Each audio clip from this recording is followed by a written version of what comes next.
You all have been asking me about primers, prep agents, pH bonders, balancers, dehydrators, all of these things, when to use them, what they are, and what the differences are. So today I'm going to go through each and every one of them to show you what they are, how to use them, and when they should be used.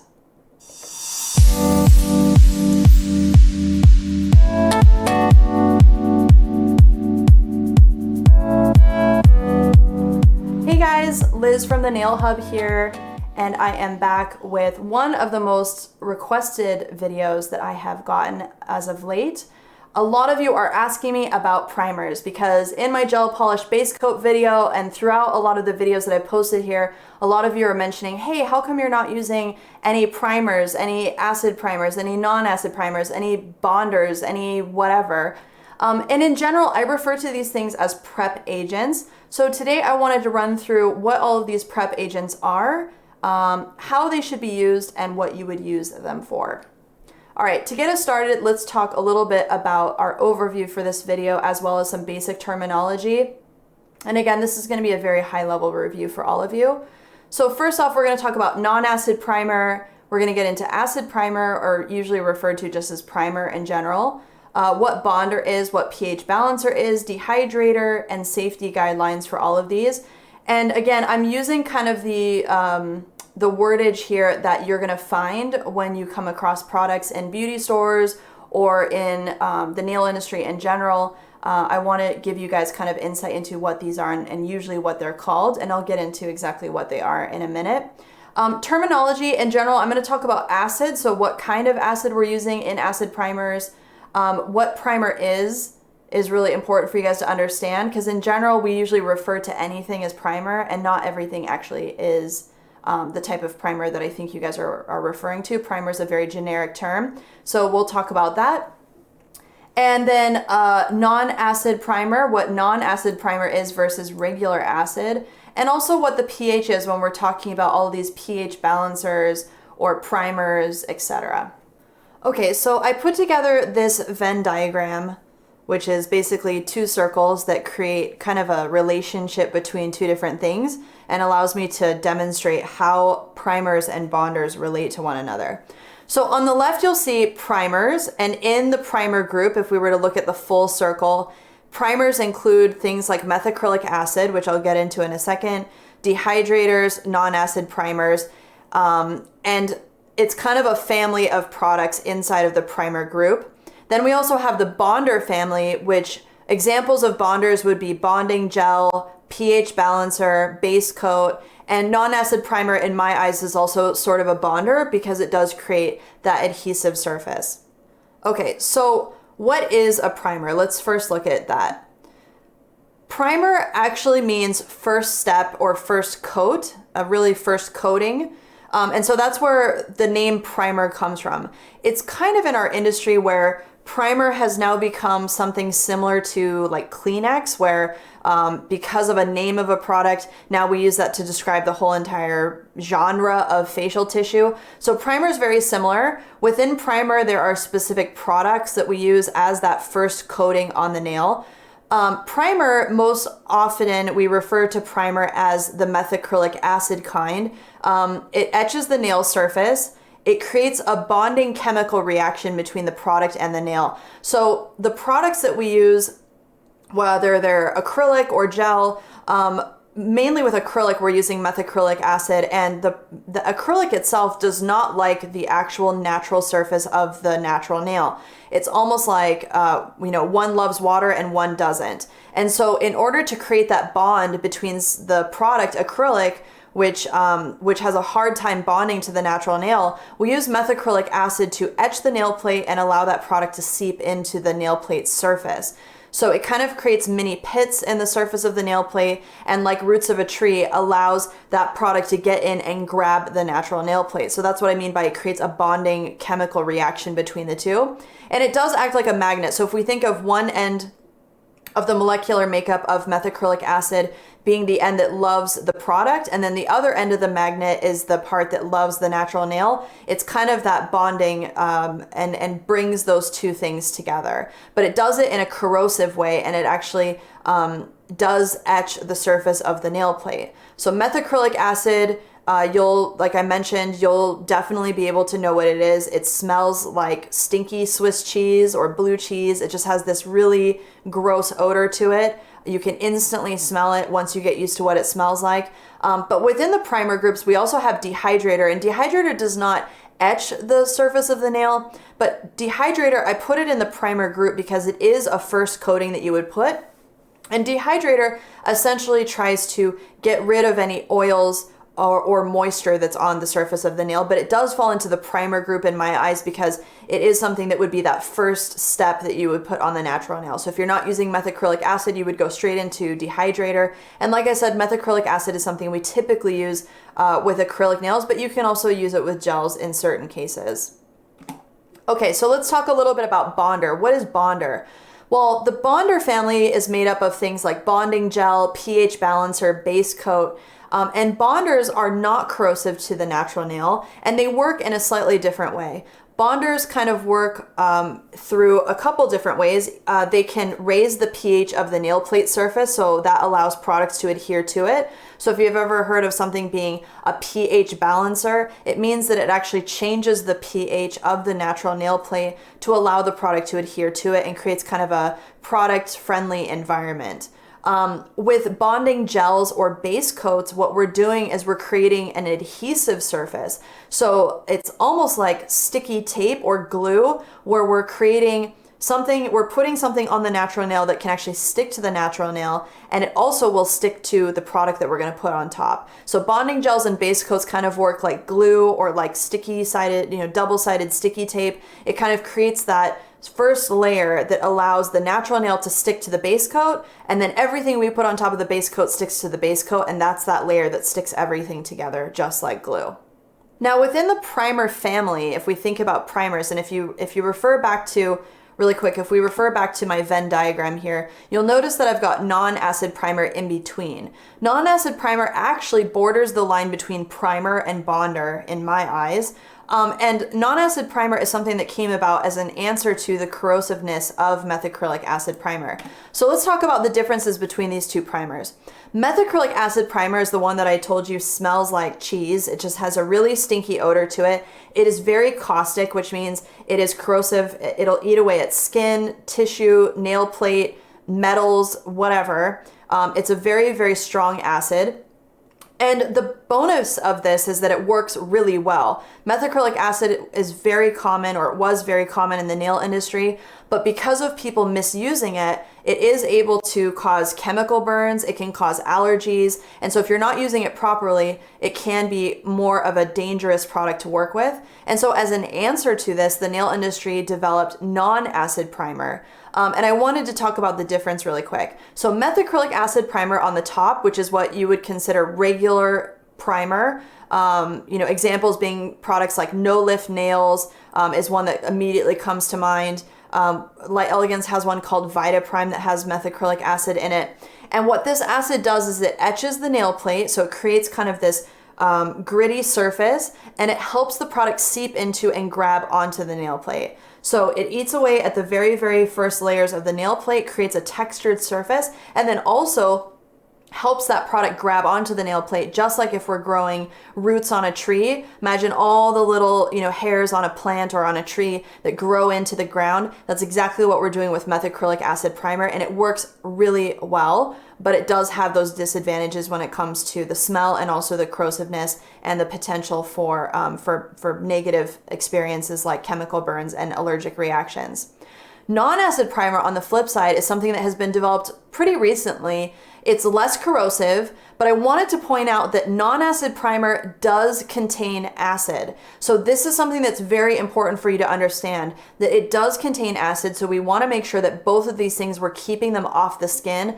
As a general rule with any nail product, you should be keeping it off of the skin because the nail plate does not absorb things the same way that the skin does, and the nail plate is able to withstand these products, and that's what it's made for. So if we're accidentally touching skin with either one of these primers, it can cause some problems like allergic reactions. So non-acid primer actually does contain acid. It contains a small amount of acid, and it's a different type of acid.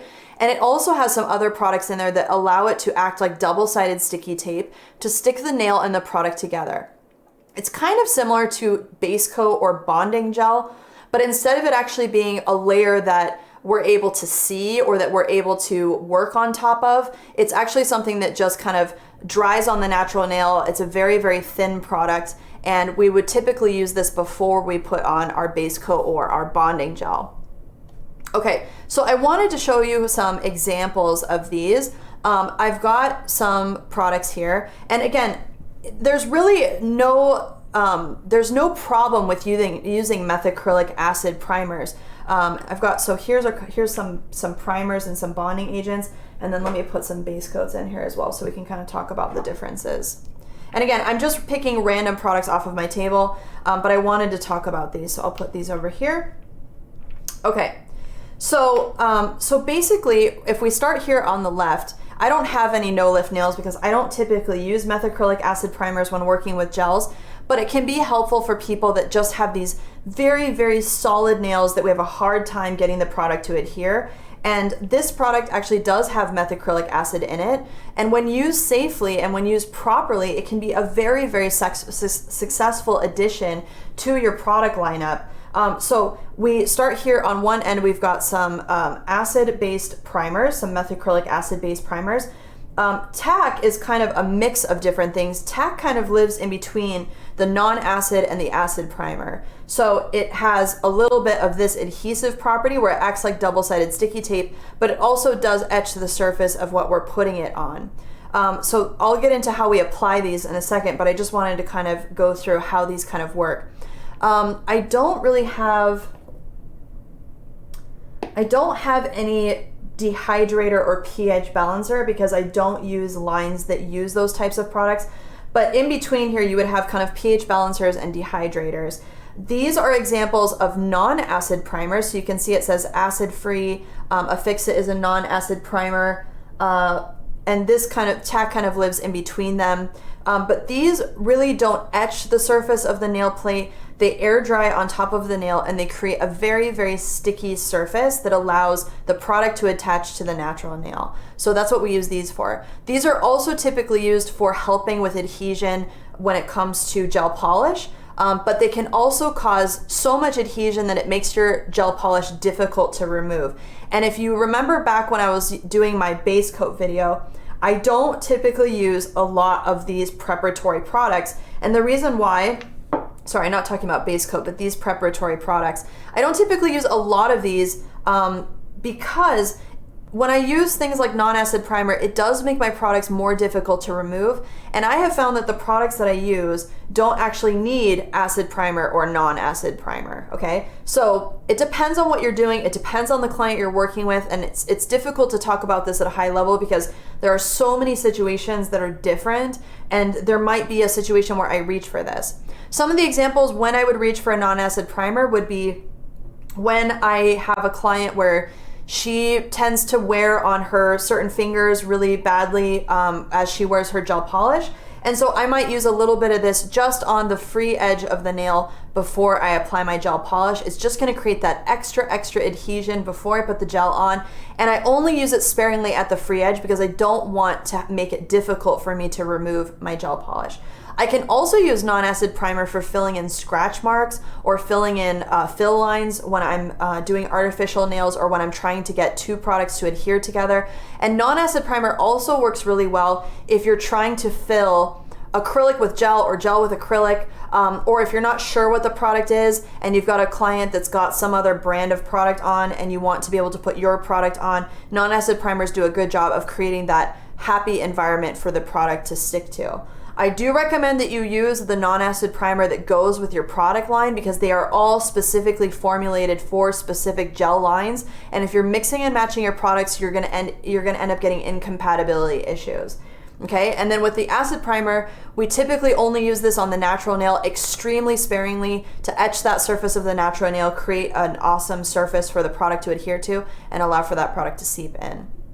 A lot of people, what I've seen, they use like all of these products. They use all of these products together, and that's where you start to get into trouble is you've got all of these different chemicals on the surface of the nail plate together. They're from all different brands. And also we've got lots of layers of product on the nail. And remember when I talked about the natural nail, if this is my natural nail and I've got this layer and then this layer and then this layer and then this layer of product before I even put my base coat, you can imagine that that base coat's gonna have a very hard time getting down and grabbing that natural nail. And that's why I like to avoid using these. 99.9% of the time, I use just my regular base coats, whatever I'm using with my system. And then if my system calls for one of these, then I absolutely follow manufacturer directions, but I don't go crazy with preparatory products, okay? So let's go over really quick how we apply all of these and in what order we would do them.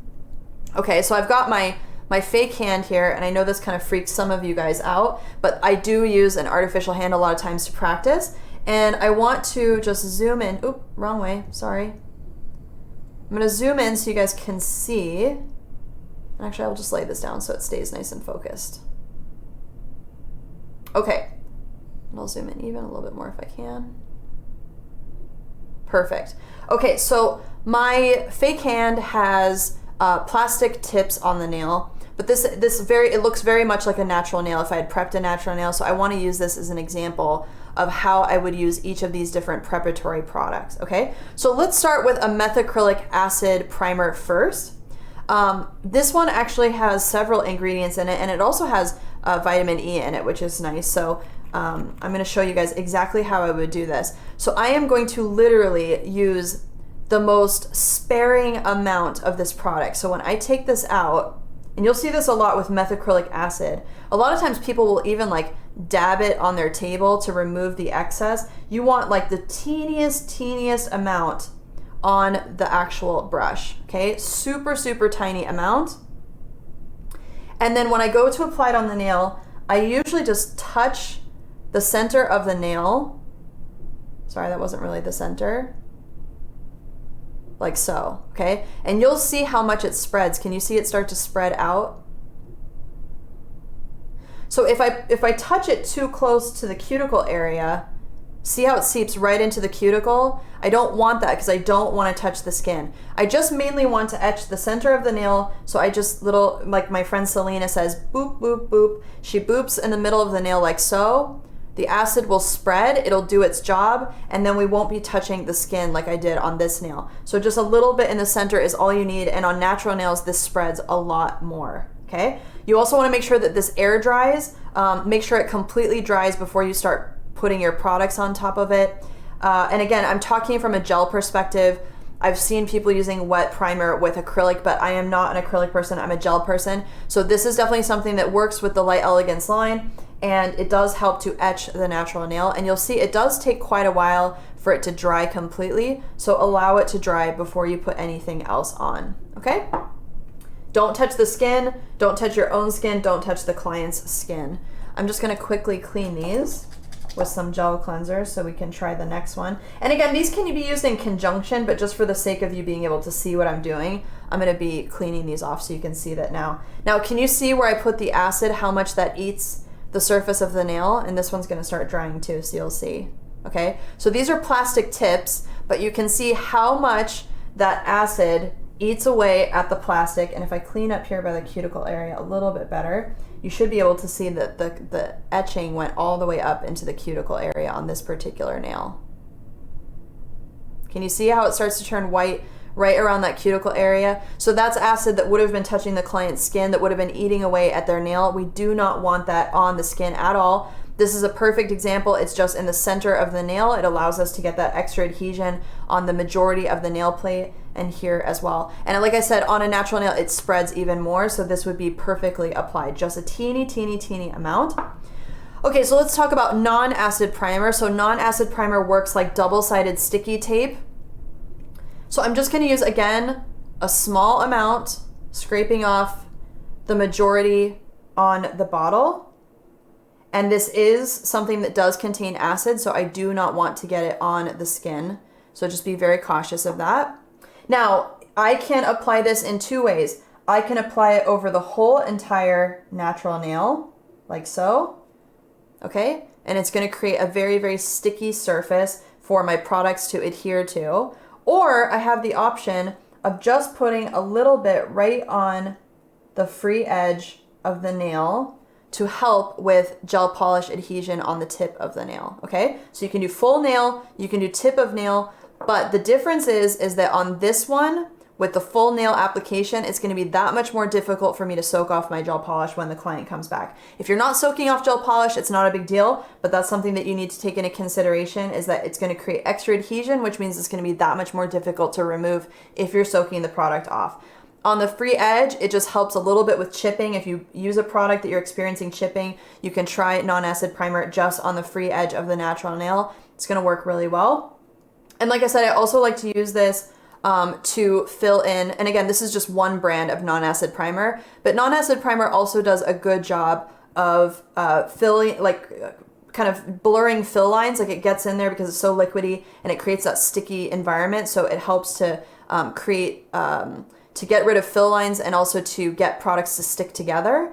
And I do like to use this also when I'm working over acrylic nails. Again, it creates that surface that allows my gel to stick to the acrylic. So if you're having issues with acrylic and gel, one thing is that gel does not like smooth surfaces, and acrylic is very, very smooth. It has a very, very kind of like solid surface, but non-acid primer works really well to help those two things bond together. Okay, and then after this is completely dry, then I can go in with my other bonder or base coat or whichever bonder that you use, and I can go ahead and apply my gel polish base coat, and that is going to work over the products that I just put on the natural nail, okay? So then our gel polish base coat would be the bonding agent per se, and then this also kind of works as another bonding agent. So bonding agent is kind of like a big family of products, but for the most part, I use my base coats as the bonder for my natural nail services, okay?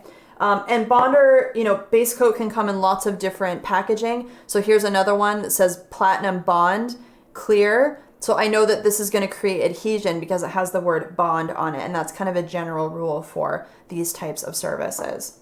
All right, I hope that helps, guys. And to wrap this up, I wanted to go over our do's and don'ts. This is really important when working with any type of nail product, but specifically acid and non-acid primers, and dehydrators and bonders for that matter. We do want to avoid skin contact.